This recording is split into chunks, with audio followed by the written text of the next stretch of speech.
how terrible the drought really is. In a remote village in Malawi, it doesn't rain a few times a year. The dry season can last for months. And this year, the most severe drought in years left the land with no food. The villagers are suffering a lot. Some people even starved to death. Families had to share a bowl of dough to eat. This is just to last until the next grain ripening. And just a few days ago, his family's grain was taken away by the barbarians. There was not a single piece of corn left to live on. The boy wanted to catch a bird to feed himself, but there was no bird in this place. He went to the granary to buy grain, but there was a long line of grain, and the number of buyers was limited. He managed to squeeze in. He got half a bag of grain, but he was blocked by a crowd of people outside the door. He could not keep the half sack of grain by himself. He had no choice but to escape through the back door. But the food they brought back was not even enough to feed them for one day. As long as it did not rain, they had to starve. Until that day, the boy found his sister. He said he could bring water, but he needed the generator in the teacher's car. It turned out that he had overheard the teacher and his sister having a private meeting. This made the boy angry. He decided to take revenge on the teacher. He broke his bike. In the process, he noticed the lights. He discovered that by turning the tire and driving the motor,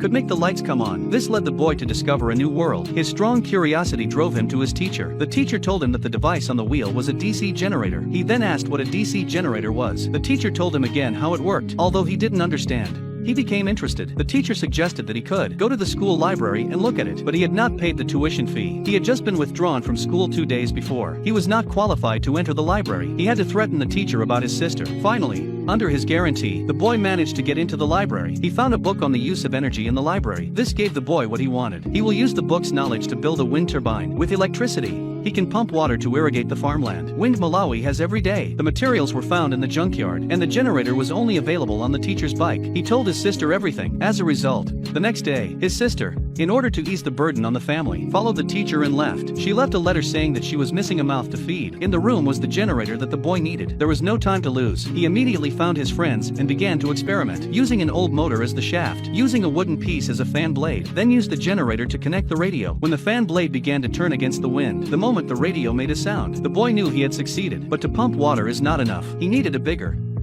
This boy is the hope of the whole village. He took his homemade small wind turbine to show his father that he wanted to use it as a base to divert water to irrigate the parched farmland. After all, without food, the whole village would starve to death, but only if he dismantled the family's only bicycle to make a big spindle. But who would believe that an unschooled child could use wind power to generate electricity? With this toy, not only did his father not believe him, he destroyed the generator he had made. He was furious with him. He made him dig the ground after him, but with each hoe. But every hoe that went down brought up a huge cloud of dust. This kind of land cannot grow food, and the dry season is still half a year away. The villagers who have some savings have already left. Those left behind would have to starve to death. Together with his friends, he found his father. They tried to force him to give up his bicycle, but in the end, not only did he not get the bicycle, he got a scolding in return. But he didn't give up. He knew he could use what he had learned to get the village out of its predicament. He put away the materials he had collected from the junkyard. All that was missing was a bicycle spindle. When his mother found out, she had a big fight with his father. She said that people were starving to death. What's the point of having a bicycle? That seemed to wake him up. He rode his bike to his son and told him that some of life is a dream and some of it is a lie. Some are lies, that he had been a failure. And the boy tells him that this is not a dream and it's not a lie. You put me through school. I never felt in my heart that you were a failure. After some conversation, father and son were able to resolve their differences. Dad offered his bike. He also helped to cut down the trees. The villagers were also helping to build the supports. Soon, the boy came out with a simple water pump. They put it next to the well. Finally, the fan blade was lifted onto the stand, connected the generator wires. Immediately, the fan blades began to turn in the wind. The generator,